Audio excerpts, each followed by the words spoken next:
Hi everybody. My name is Stanislav Gurni, and as it was already spoken, I work for company Ruby. If there are any cyclists here, probably you already knew Ruby. If not, please try it now. Try it for yourself.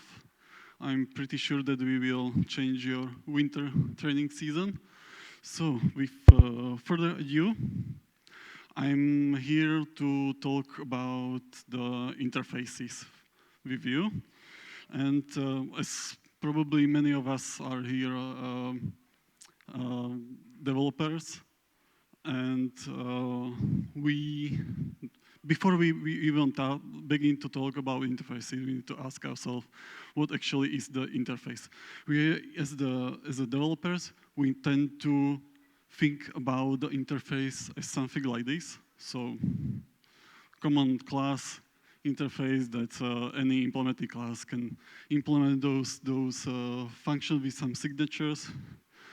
In object-oriented programming, the common stuff, but also the interface is just this, just the function which has some signatures. If it is a type language, it can have like the return type, so it's a little bit more readable. Also the variables and key value arguments that you can pass in. That is whole package of the interface in the smallest case. And the guys who work with the APIs, this is probably something they can recognize too. So this is just the JSON that is returned from the API, from some REST API. But it's not all, because more obvious example of the interface is just this, like the screen or what you have on your hand. We each have the screen which can have all these buttons and interaction points where you can interact with the things. But also the interface is this, like the written language. So something you can read and you can like pass the information to the another person or the second party. Also the spoken language, and the language itself is the interface. And also we can say that the interface is also this, the simple handle on the door, which you can interact with the mechanism which opens and closes the door. And also any signs language, so as the society, we can act upon these signs and decide what to do, or recognize what the society wants us to do when we see those signatures or these patterns somewhere. So when we see the red, we know what it probably means that we should stop. And also the children's choice.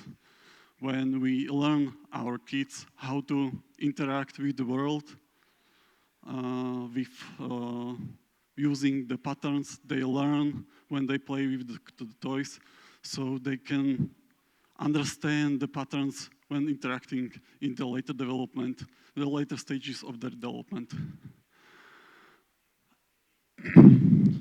So what I try to tell you is that the interface is everywhere around you. Probably in the place where you're sitting right now, there are probably like dozens of the interfaces which you can recognize right now. And we as developers, we like to generalize things, and we think about the abstractions. So as those are the interfaces, sorry, we can see or identify the common traits that makes good interfaces good and the bad interfaces bad, which you can then use when you will develop your own interface in your software application. So, for me, the great interface has some four traits that are really important. First of them is that interface should be contextual. What I mean from that is that the interface is always should react to the context it's developed for. For the example, we already spoke about the written language, but with the people who has disability and cannot see, this obviously will not work. So the interface need to be changed in order to work for the context it is meant to be used for. In this case, we as the society develop Brailles.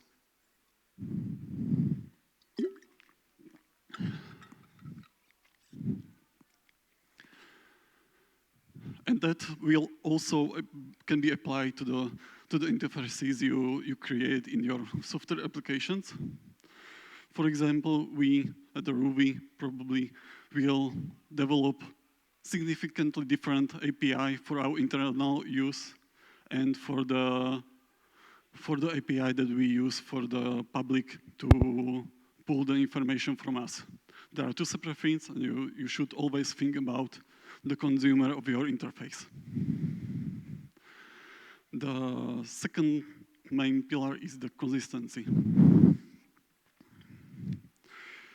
And one of the greatest examples of the interface in the world with this in mind is the simple Lego brick, which is unchanged from the 1940 something.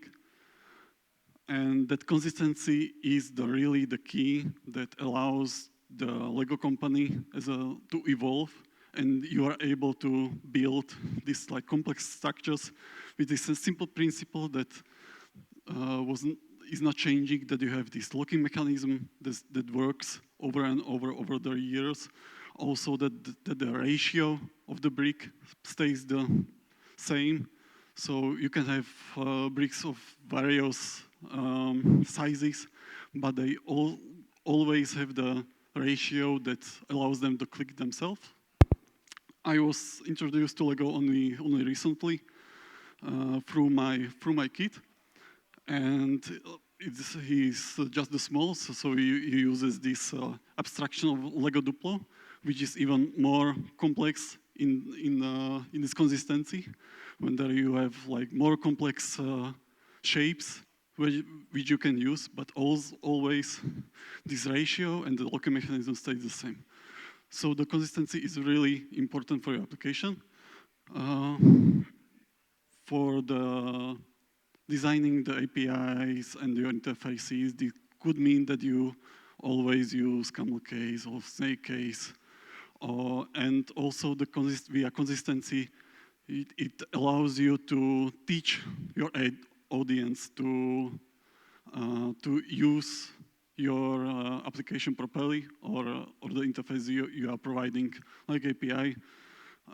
For example, if one endpoint implements some pagination in some way, it's probably a very good idea to have the consistency through all the APIs. So the consumers already knew how to use your API when they tackle on another list they want to retrieve from the API, and they already knew how the pagination works.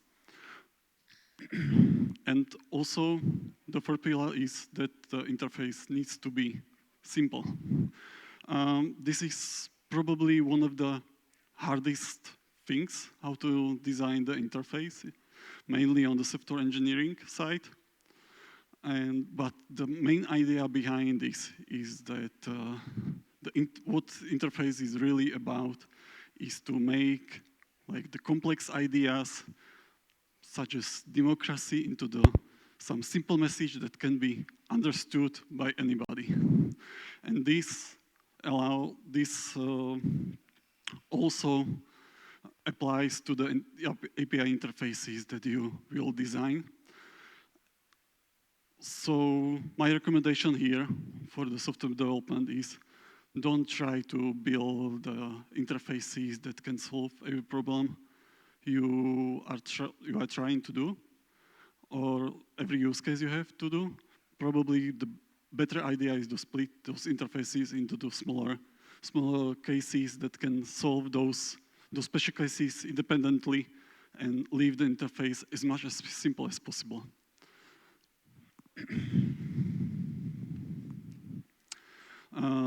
The fourth pillar of the great interface is that it needs to be changing. When I started with the software development, I started to create the websites. And this is what the buttons, all buttons on the websites look like.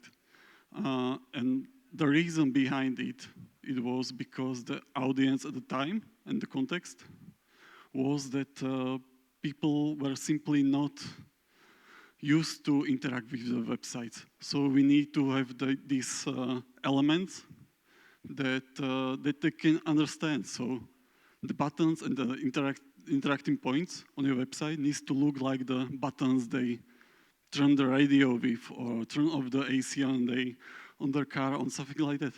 And you don't see those anymore because simply people are used to interacting with websites. So we don't need anymore this kind of specificity in the interface.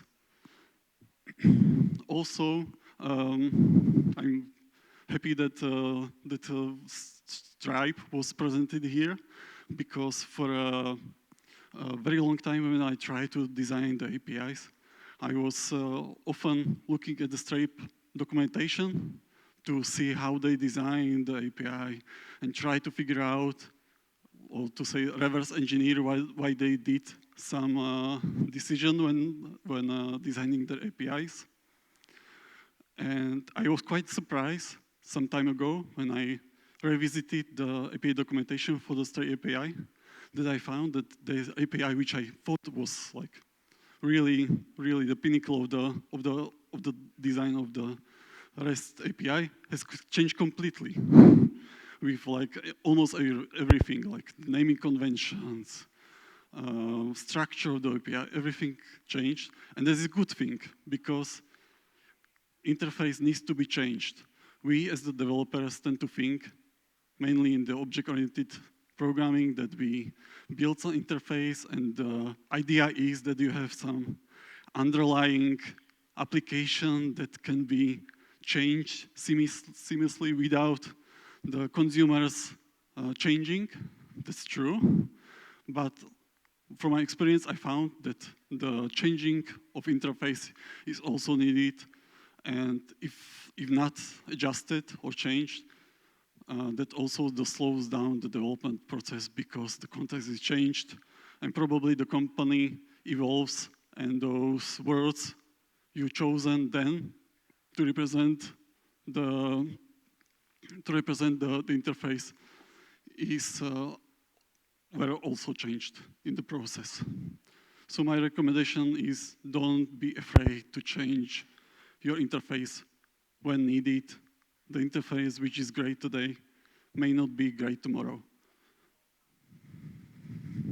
So these are the 4 main pillars I think about when I'm creating or designing the interface, whatever it is, the REST API or the simple signature of each method. Because I think the interface itself is bread and the butter of the modern software engineering. 95% of our work is based on using the software of third parties, open source packages, and so on. And mainly our job is that the code we write is understandable and readable for everybody. So creating the interface is the most important thing for us right now. And I want to end this presentation with a personal story of how I become the software engineer, because I was originally I studied art as a sculptor, but it's very complicated to to be successful and mainly to be able to live by selling your art. So I begin to design the websites and the building it, and then I moved to the software development on the backend side. And I was always amazed by the fact how these two worlds are similar in the concepts they use, and how studying art actually helped me to be a better developer. Also, this principle that I have shown you, all these 4 pillars, can be also used to the greatest art today. These 4 principles also applies to the, I don't know, David from Michelangelo, or Mona Lisa from Leonardo da Vinci, sorry.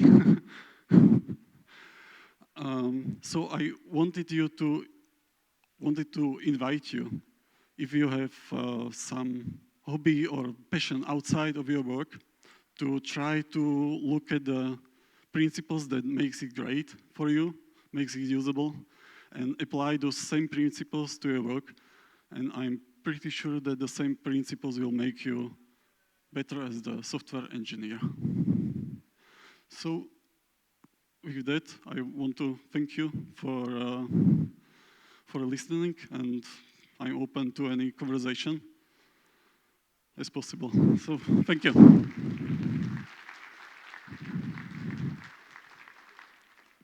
Okay, thank you so much. We have 2 questions on Eventy. The first question is, if you are raised badly, bad interface, when you are a kid, will you be a bad developer with bad interfaces?